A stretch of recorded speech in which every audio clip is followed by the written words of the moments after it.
अगर आप इस वीडियो को पहली बार देख रहे हैं तो इसे अंत तक जरूर देखें। अपने इस चैनल के माध्यम से आज हम लोग टेंस शुरू करने जा रहे हैं, जो कि इंग्लिश ग्रामर का एक सबसे इम्पॉर्टेंट चीज़ है। क्योंकि यदि आपको टेंस में कन्फ्यूजन है अपने एकेडमिक सेशन से, तो आपको ज़िंदगी भर means through out the life you will have problem in that. मैंने अधिकतर स्टूडेंट्स को देखा है कि जब अगर बच्चों ने ध्यान नहीं देते हैं या 9th-10th में अगर उन्होंने टेंस पर ध्यान नहीं दिया तो they get confused whole life, and whenever they read or how long they read, how many times they read, but this confusion is not going to be removed. So but today I have tried that I will teach all the tenses one by one through my videos. Okay friends, तो जैसा कि आप जानते हैं कि tenses जो होते हैं 3 तरह के होते हैं और हर टेंस के 4 पार्ट होते हैं, और हर एक पार्ट में जैसे present indefinite, present continuous, present perfect, present perfect continuous, इस तरह से सारे मिलाकर 12 टेंसेज होते हैं। तो मैंने सोचा है कि मैं आपको एक टेंस एक वीडियो के माध्यम से समझाऊंगी, जिससे उससे रिलेटेड जो भी आपको कन्फ्यूजन हो, चाहे सेंटेंस बहुत लॉन्ग हो उस टेंस के या छोटे हों, तो उनको कैसे आप सॉल्व करिए। और जो प्रेजेंट इंडेफिनिट टेंस है या पास्ट इंडेफिनिट टेंस है या पास्ट परफेक्ट है, उसमें अधिकतर स्टूडेंट्स को कन्फ्यूजन होता है। इसलिए सारे टेंसेस को एक वीडियो के माध्यम से तो मैं समझा नहीं सकती, या अगर मैं समझाऊंगी भी तो उसमें आपको बहुत सारे कन्फ्यूजन होंगे। तो हम लोग पार्ट वाइज समझते हैं। तो आज हम लोग प्रेजेंट इंडेफिनिट पर ध्यान देंगे, लेकिन उसके पहले उससे रिलेटेड जो सारी इंपॉर्टेंट चीज़ें हैं वो मैं आपको अपने इस वीडियो के माध्यम से बतलाऊंगी। इसलिए आप इस वीडियो को अंत तक जरूर देखें, इस चैनल को सब्सक्राइब करें, ताकि आपको इंग्लिश ग्रामर से रिलेटेड जो भी कन्फ्यूजन है वो आपकी धीरे धीरे शॉर्ट आउट हो सके। So well friends, let's start. Okay student, जैसा कि आप देख रहे हैं यहाँ लिखा है टेंस। टेंस मीन्स काल, और ये पार्ट 1 है। As I have told that I will teach you all the tenses part wise, and in each video I will teach you one tense, so that through 12 videos I will explain each and every tense clearly. Okay, so if we talk about tenses, tense means काल, it is part 1, and tense is divided in 3 parts. tense को 3 भागों में बांटा गया है, present, past और future. ये सब आप लोग बचपन से ही पढ़ रहे होंगे।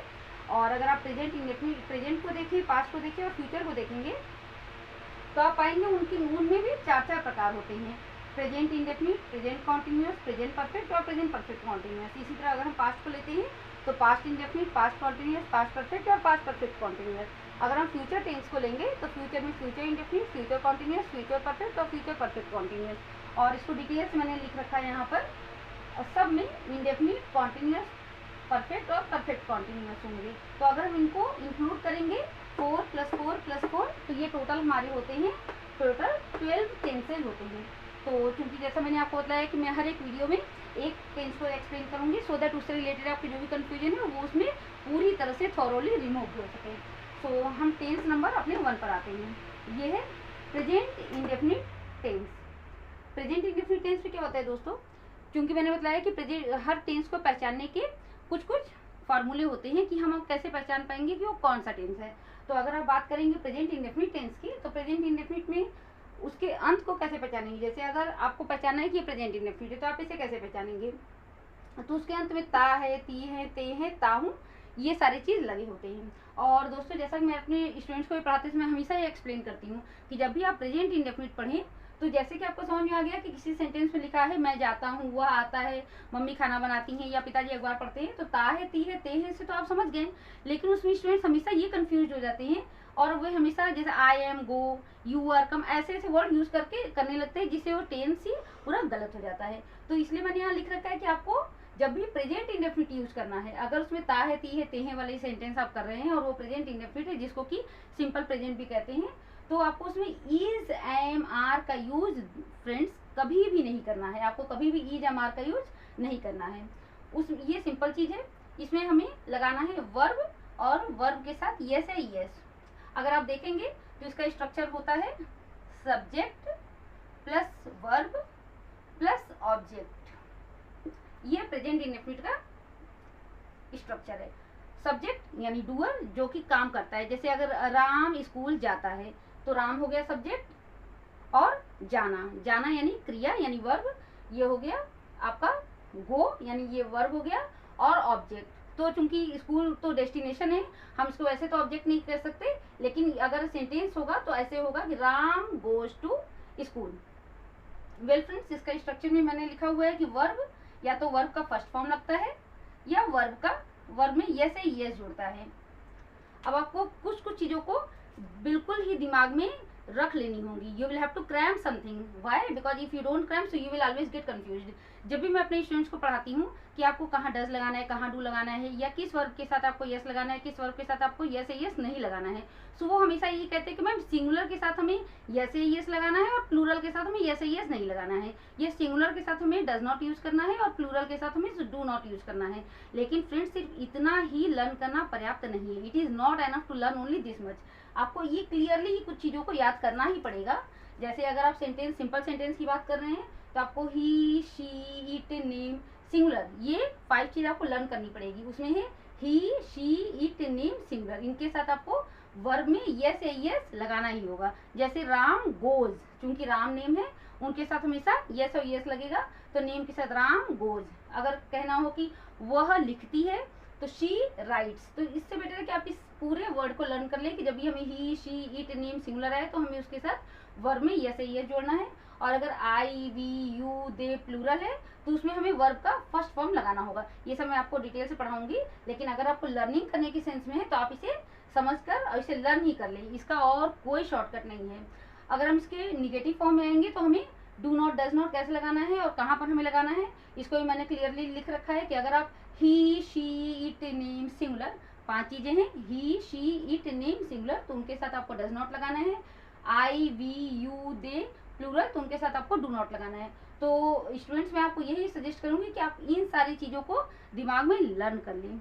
ओके, वेल फ्रेंड्स, जैसा कि मैंने आपको ये सारी चीज़ें तो एक्सप्लेन कर दी हैं, और जब भी हम सेंटेंस को अभी हम फ्रेम करके भी देखेंगे कि किस तरह से सेंटेंस या लंबे सेंटेंस या छोटे सेंटेंस को हम लोगों को किस तरह से फ्रेम करना है, या उसका निगेटिव, इंट्रोगेटिव या सिंपल का उसका क्या स्ट्रक्चर है प्रेजेंट इंडेफिनिट का. बट उसके पहले मैं आपको एक बात बता दूं कि किसी किसी सेंटेंस में मिड पोजिशन एडवर्ब आते हैं. तो मिड पोजिशन एडवर्ब ये सारे मैंने एक तरफ लिख रखे, जो कि अधिकतर प्रेजेंट इंडेफिनिट में यूज होती है. जैसे समटाइम्स, समटाइम्स मीन्स कभी कभी कभी, नेवर, नेवर मीन्स कभी ही नहीं, ऑलवेज मीन्स हमेशा, सेल्डम मीन्स बहुत ही कम बार, और रेयरली मीन्स बहुत ही असामान्य स्थिति में. दोस्तों, ये स्थिति लिखी हुई है, बहुत ही असामान्य स्थिति में. तो ये होंगे मिड पोजीशन एडवर्ब. तो आपको इनको लर्न कर लेना होगा. ये प्रेजेंट इंडेफिनिट में ही अधिकतर यूज होती है. तो ठीक है फ्रेंड्स, आप इसके एक स्क्रीनशॉट को ले लें, फिर हम लोग आगे डिटेल से पढ़ेंगे कि हमें सेंटेंस को फ्रेम कैसे करना होता है.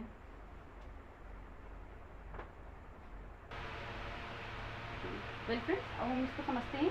जैसा कि मैंने बाकी चीज़ें इरेज कर दिया है, लेकिन टेंस मैंने लिख रखा है पार्ट 1 भी, जिससे कि आपको ये कन्फ्यूजन ना हो कि मैं क्या पढ़ा रही हूँ.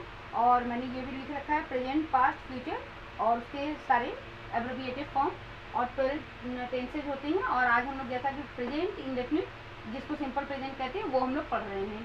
तो इसके पहले मैंने जो सारी चीज़ें नरेट की हैं वो तो आपने अभी तक जॉट डाउन कर ली होंगी. अब हम इसके स्ट्रक्चर पर आते हैं. जब भी हम बात करते हैं इसके स्ट्रक्चर की, तो अगर इसका कोई भी सेंटेंस जब भी हम फ्रेम करते हैं तो उसके 3 स्ट्रक्चर होते हैं, सिंपल, निगेटिव और इंट्रोगेटिव. और इंट्रोगेटिव में 2 तरह के होते हैं. तो पहले हम लोग उनके स्ट्रक्चर को देखते हैं. जैसा कि मैंने लिख रखा है स्ट्रक्चर, और ये सिंपल सेंटेंस का स्ट्रक्चर है. इसमें सबसे पहले हम लगाते हैं सब्जेक्ट. सब्जेक्ट का मतलब आप कंफ्यूज ना हो, you don't get confuse, so for that I have written doer. Subject का मतलब आप समझ जाइए कि डूअर है. वर्ब, इट मीन्स एक्शन, यानी जो काम होने वाला है. और object means thing related to verb. इसको हम सिंपल समझ सकते हैं कि रमा किताब पढ़ती है, Rama reads a book. So Rama will be doer और reads will be action, and object तो book, that will be object. अगर हम इसके निगेटिव सेंटेंस में आएंगे तो सब्जेक्ट प्लस डू नॉट और डज नॉट. और जैसा मैंने पहले ही बता रखा है, I have already explain that where we use do and where we use does. So you might have noted. So subject plus do, does plus not plus verb का first form plus object. And friends, आपको हमेशा ये ध्यान रखना है कि जब भी आप निगेटिव करें, इंट्रोगेटिव करें, तो उसमें हमेशा आपको वर्ब का फर्स्ट फॉर्म ही लगाना है. उसमें यस नहीं लगता है. और सिंपल सेंटेंस में हमें यस और यस पर ध्यान देना है. अगर हम इंट्रोगेटिव सेंटेंस की बात करें तो इंट्रोगेटिव 2 तरह के होते हैं. एक जो कि क्या से शुरू होता है, और एक जिसमें WH, it means interrogative words लगते हैं. तो अगर हमें पहले तरह का इंट्रोगेटिव सेंटेंस शुरू करना है जिसमें कि क्या शब्द आता है पहले, तो डू या डज यानी हेल्पिंग वर्ड हम लगाएंगे, प्लस सब्जेक्ट प्लस वर्ब का फर्स्ट फॉर्म प्लस ऑब्जेक्ट. और अगर हम दूसरे तरह का इंट्रोगेटिव वर्ड यूज करेंगे तो हम यूज करेंगे इंट्रोगेटिव वर्ड्स. अगर हम दूसरे तरह के इंट्रोगेटिव सेंटेंस को यूज कर स्टार्ट करते हैं तो सबसे पहले हमें इंट्रोगेटिव वर्ड्स लगाना है, plus do does plus subject plus verb, verb का first form plus object. Well friends, अब हम सबसे पहले सिंपल सेंटेंसेस समझते हैं। तो सिंपल सेंटेंस को एक्सप्लेन करने के पहले मैं आपको यहाँ लिख दे रही हूँ कि हमें कहाँ कहाँ वर्ब के साथ यस यस लगाना है। He, she, it, name and singular, उनके साथ हमें लगाना है वर्ब में यस या ईएस लगाना है। और अगर हम बात करें आई, वी, यू, दे और प्लूरल की, तो हमें वहाँ पर सिर्फ वर्ब का फर्स्ट फॉर्म जैसे गो, कम, ये सारी चीज़ें हैं। वेल फ्रेंड्स, अब हम सेंटेंस लेते हैं। जैसे राम किताब पढ़ता है। तो चूंकि राम है, हमने डूअर का नाम लिख दिया, सब्जेक्ट हो गया। और चूंकि ये नेम है, नेम के साथ जैसा आपने लिखा हुआ है, जैसा आपने पढ़ रखा है कि वर्ब में यस यस लगता है, तो राम सब्जेक्ट हो गया जैसे यहाँ लिखा हुआ है, ये डूअर हो गया। अब उसके बाद हमें ये नहीं कि हमें किताब की इंग्लिश नहीं लगानी है, हमें राम और फिर हमें आ जाना है वर्ब पर। राम रीड्स ए बुक, ये हो गया हमारा करेक्ट सेंटेंस। अब अगर ये एक तरह का सेंटेंस हो गया। अब अगर हमें दूसरा लिखना है कि मैं फुटबॉल खेलता हूँ, तो मैं फुटबॉल खेलता हूँ, तो आई दिया हुआ है इसमें, आई खेलता हूँ, I play football. It will be in capital letter because it is name of sports. I play football. अब हम अगर लिखेंगे लोग अखबार पढ़ते हैं, तो लोग अखबार पढ़ते हैं, तो ये हो गया प्लूरल, तो इसकी इंग्लिश होगी पीपल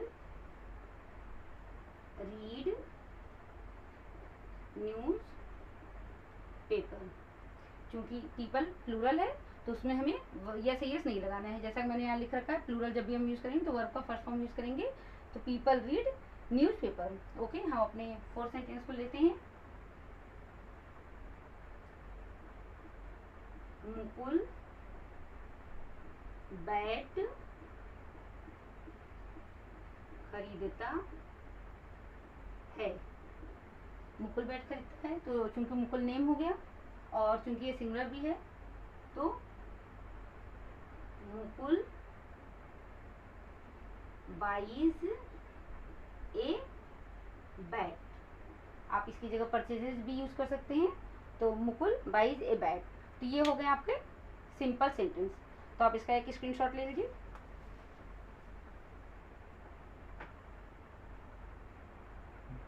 वेल फ्रेंड्स, अब हम अपने निगेटिव सेंटेंस पर आते हैं। जैसा कि मैंने सिंपल आपको एक्सप्लेन कर दिया है, I have already explain how to frame simple present indefinite sentences. Now we will talk about negative sentence. So I have already noted like he, she, it in singular, so we will use does not. I, we use a plural, so we will use do not. जैसा कि दोस्तों मैंने आपको पहले ही बताया कि आपको कुछ चीज़ें लर्न करनी ही पड़ेंगी, जैसे कि किन के साथ डज नॉट और किन के साथ डू नॉट। तो इसका बिल्कुल सिंपल फॉर्मूला है, आप अपने फिंगर टिप्स पर भी लर्न कर सकते हैं। और मैं आपको बार बार सजेस्ट करूंगी कि आप ये बिल्कुल भी ना याद करें कि सिंगुलर के साथ डज और प्लूरल के साथ डू और या do not, otherwise you will always be confuse, आप हमेशा ही कंफ्यूज रहेंगे। सो आप इसको पूरी तरह से लर्न करिए। You try to learn it thoroughly, like he, she, it, name singular, we use does not, and I, we, you, they plural. 5 things are there, we have to use do not, and with all these we always use verb first form. हमेशा हमको verb का first form use करना होगा। और मैंने चूंकि यहाँ लिख रखा है कि किसके किसके साथ डज नॉट यूज करना है और किसके साथ डू नॉट, तो हम सेंटेंस देखते हैं। अगर हम लेते हैं रमा खाना नहीं बनाती है,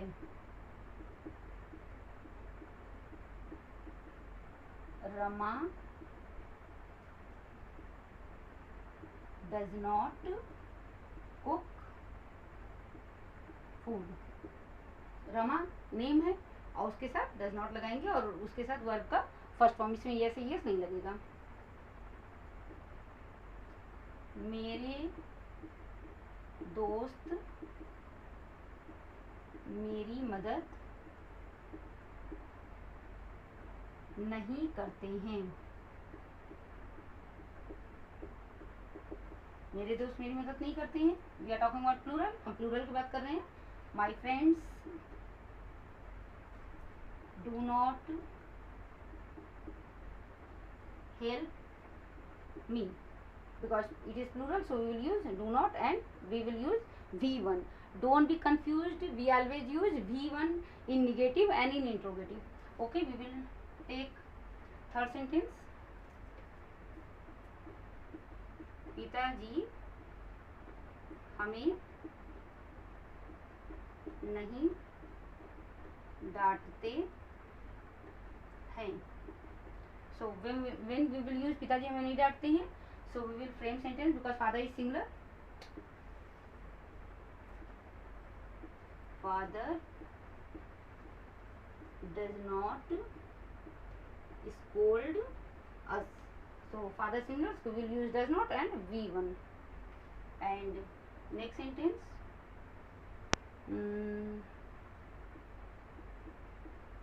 नौकर बाजार से सब्जी नहीं लाता है। सो सर्वेंट नहीं लाता है, does not bring vegetables from market. Well friends, these are negative sentences. You can take a screenshot.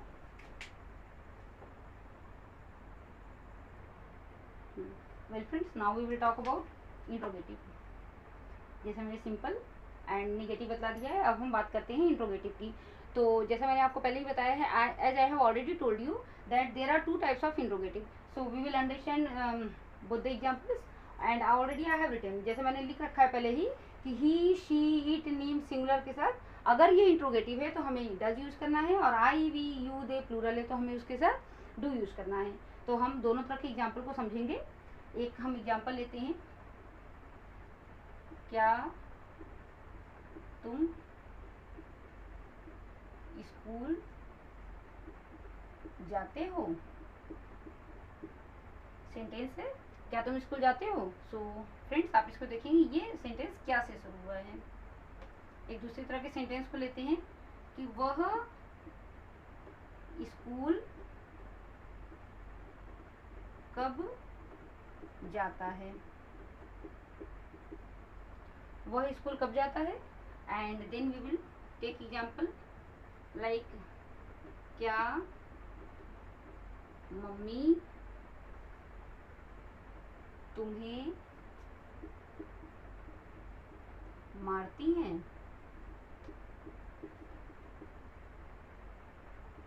Okay, and next Rahul यहाँ कैसे आता है। तो friends, you may see that 1 and 2, these two are the examples of interrogative first, and second and fourth, these two are the examples of interrogative second. First और third sentence क्या से शुरू हो रहे हैं, और सेकेंड और फोर्थ सेंटेंसेस वो interrogative words, it means WH वाले वर्ड से शुरू हो रहे हैं। तो as I have already written both the structure, जैसा मैंने पहले ही स्ट्रक्चर लिख रखा है कि अगर कोई सेंटेंस क्या से शुरू होगा तो डज डू के हिसाब से आप देख लें, और यहाँ उसके अकॉर्डिंग सब्जेक्ट के अकॉर्डिंग या तो डू या डज जो भी हो वो लगाएंगे, प्लस सब्जेक्ट लगाएंगे, प्लस वर्ब का फर्स्ट फॉर्म लगाएंगे एंड ऑब्जेक्ट लगाएंगे। और second kind of interrogative, so first all you will use interrogative words plus do या डज और सब्जेक्ट और वर्ब का first form otherwise object. Well friends, we will start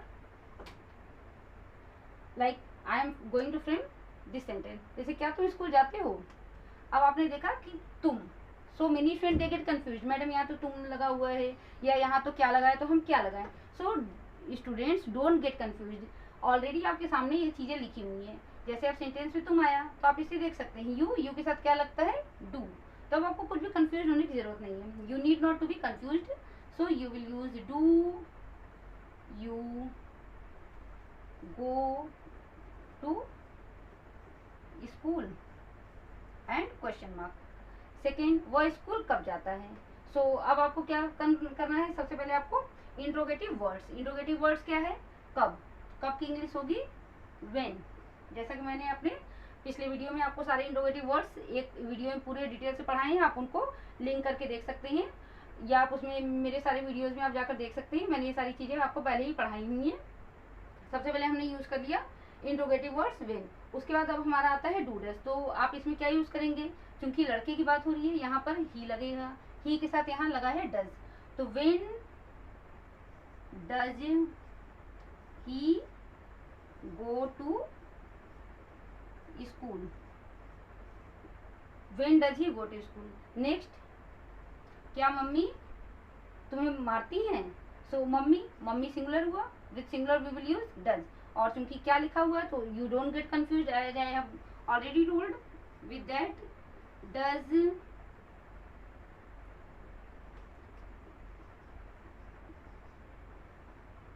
does mummy beat you and question mark. Rahul यहाँ कैसे आता है। So it is second kind of interrogative sentence. सो कैसे की इंग्लिश में पहले लगा देंगे, हो गया हाउ। और चूंकि राहुल नेम है, नेम के साथ हमें लगाना है डज। हाउ डज राहुल आता है, कम हियर। ये हो गए सारे सिंपल सेंटेंस। आप इनका एक स्क्रीनशॉट ले लें।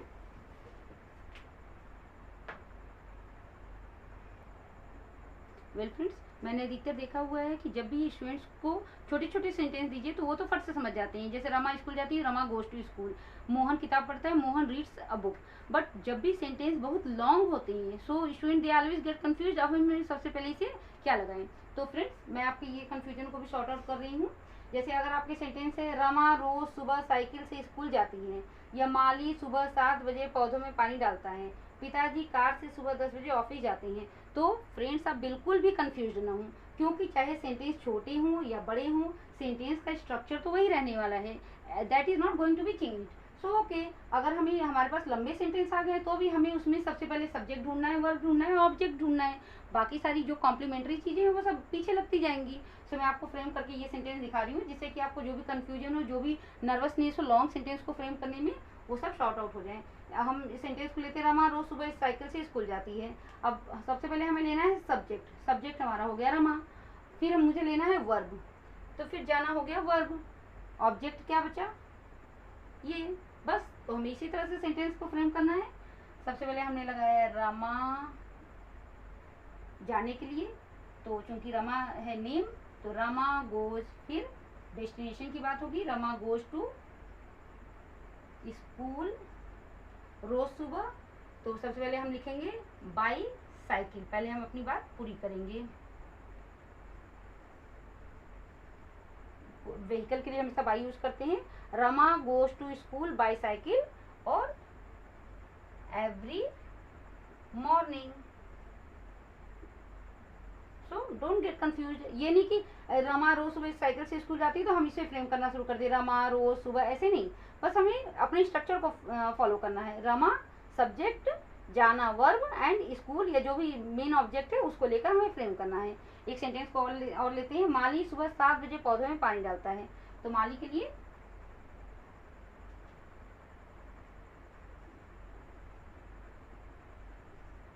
गार्डनर, ये गार्डनर, ये हो गया माली सब्जेक्ट, पानी डालना ये हो गया ऑब्जेक्ट, और ये हो गया वर्ब, और फिर बचे पौधे। तो ये हो गया ऑब्जेक्ट। अगर हमें ट्रांसलेट करना है, माली सुबह 7 बजे पौधों में पानी डालता है, तो gardener waters the plants,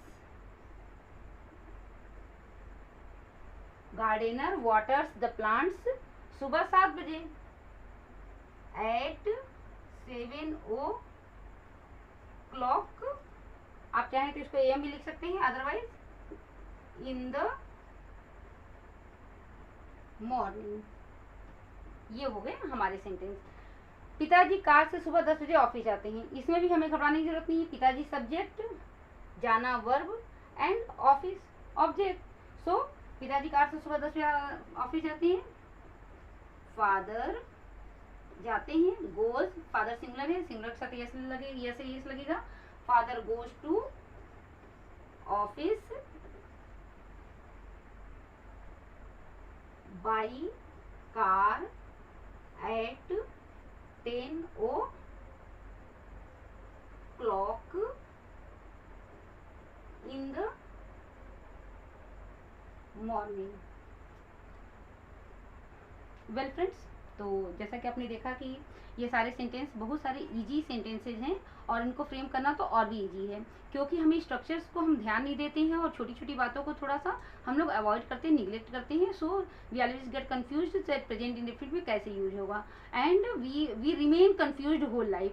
So through this video I have tried to sort out your all those mistakes where you always get confused or which always troubles you. So if you like this video, so please like, comment, share and watch it till the end, and please subscribe my channel. Stay at home, stay healthy and keep smiling. Well friends, thanks for your cooperation. Good night.